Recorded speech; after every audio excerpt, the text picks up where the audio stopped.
tagas na naghihintay pagkatapos ng main course, kahit sino magmamadali nang makarating sa sweet ending. Pero ang mga dessert ngayon, hindi na lang sa lasa ang labanan, pati ang itsura ng mga ito, lubos na ang pinag-iisipan. Gaya ng mga nadiskubre naming matatamis na meron ng mga bago at exciting na bihis. Una naming sweet discovery, naghihimutok sa usok. Pero hindi ito smoking hot na dessert ha, dahil smoking cold pala ito. Para sa inyong sweet fix, perfect itong reinvented popcorn na Nitro Pop Sticks. So first ever popcorn cafe na nag-pop up sa isang mall sa Quezon City, ang kanilang finger food na popcorn, ginawa nilang kakaibang sweet treat. Let's go! Kung dati ay happy na tayo sa freshly popped sweet popcorn na mainit-init, dito, fresh and gold popcorn naman ang inihahain. Katulad nitong s'mores pop sticks. Para lumamig ang popcorn, inilulublub ito sa liquid nitrogen, isang uri ng kemikal na super baba ng temperatura kaya mabilis na freeze ang anumang ilalagay rito. Para magawa ang pop sticks, iniluluto ang popcorn. Iniinit ang sweet glaze at dinadagdagan ito ng butter. Dito inihahalo ang popcorn. Habang binabalutan ng popcorn, sinamahan ito ng chocolate crackers. Pagkatapos ay inilagay na ito sa tray na may marshmallows. Sa ibabaw, nilagyan pa uli ng marshmallow at popcorn mixture. Last step ang pag-drizzle ng melted chocolate. And then, it's dipping time!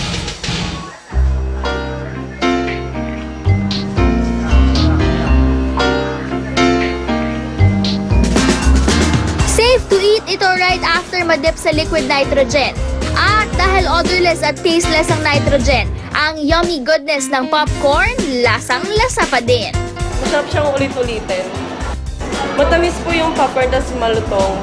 For 50 pesos per stick, malalasap na ang sweet and cool na dessert na ito.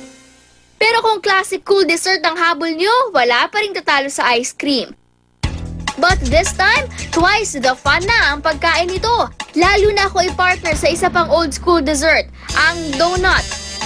Ang 2-in-1 dessert na ito tinatawag na chimney donut ice cream na sinaserve sa isang food park sa Quezon City. That's nag-start yung product namin ng mini donuts. So I come up with chimneys, which is galing siya sa Prague, sa Czech Republic. Ang kanilang donut ice cream, tad-tad ng iba't ibang sweet garnishes, kaya guaranteed ang tamis in every bite. Para magawa nito, una munang inihanda ang homemade donut. Iniikot ito pahaba bago inilagay sa cone mold.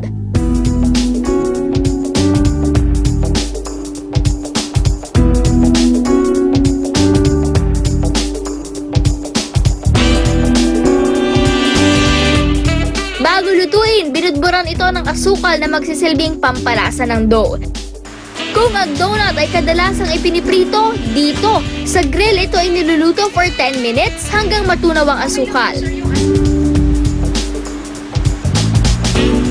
Pag ready na ang cone, saka na ito bubudburan ng cinnamon with almonds. At ang loob naman nito, pinalalaman na ng chocolate spread. Sinikstikan pa ng marshmallow sa loob. Sa donut cone, ipinatong ang vanilla ice cream with choco garnish.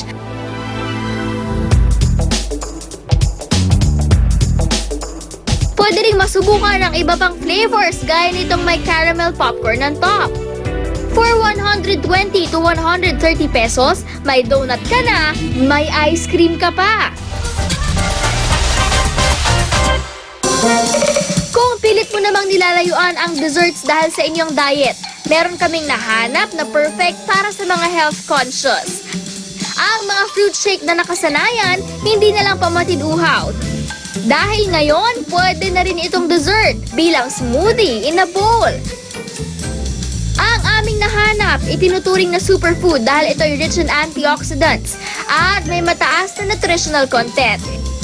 Ito ang refreshing Brazilian acai bowls. Ito ang ipinagmamalaki ng stall na ito na matatagpuan sa iba't ibang food bazaar.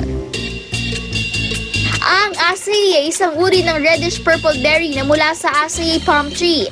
Ito ang ginagawang creamy base para sa smoothie bowl. Bukod sa fresh fruit toppings, dinadagdagan pa ito ng iba pang healthy ingredients gaya ng granola, coconut flakes, chia seeds at honey. For added sweetness, nilalagyan din ito ng almond butter spread. Pwedeng pumili ng iba't ibang topping o add-ons, depende sa gusto nyo. Halos lahat naman daw kasi perfect e-partner sa sweet and tangy taste ng acai. For 150 pesos, pwede nyo nang ma-enjoy ang guilt-free dessert na ito.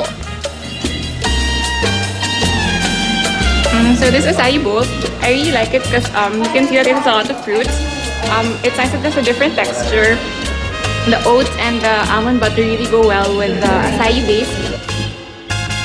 Mula sa Brazilian-inspired dessert, tatangkilikin naman natin ang isa pang all-time Pinoy favorite.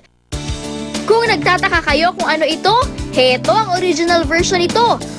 Ang turon! Ngayon, nakiki-level up na ang paborito nating Pinoy snack and dessert. Hindi na lang kasi saging na saba ang malalasahan dito, kung hindi pati na rin ang iba't ibang sweet toppings. Yan ang reinvented dessert ng Turon de Manila na available sa mga food bazaar. Mahilig ako sa turon talaga. So, may turon ako on the side habang gumagawa ng cupcake. So, naisipan ko bakit hindi ko lagyan ng toppings yung turon mismo. Mahigit 2 taon nang ibinibenta ang pinasosyal na turon na ito. Kaya dumami na ng dumami ang kanilang flavors. Best seller nila ang bacon maple turon. Pati ang cookies and cream, ginawa na ring turon topping. Meron ding salted caramel na may toppings na cream, chocolate chips at caramel sauce. Dinagdagan pa ng chocolate sauce kung hindi pa kayo nakontento sa tamis. For 35 pesos or more, depende sa toppings, mae-enjoy nyo na ang gourmet turon na ito.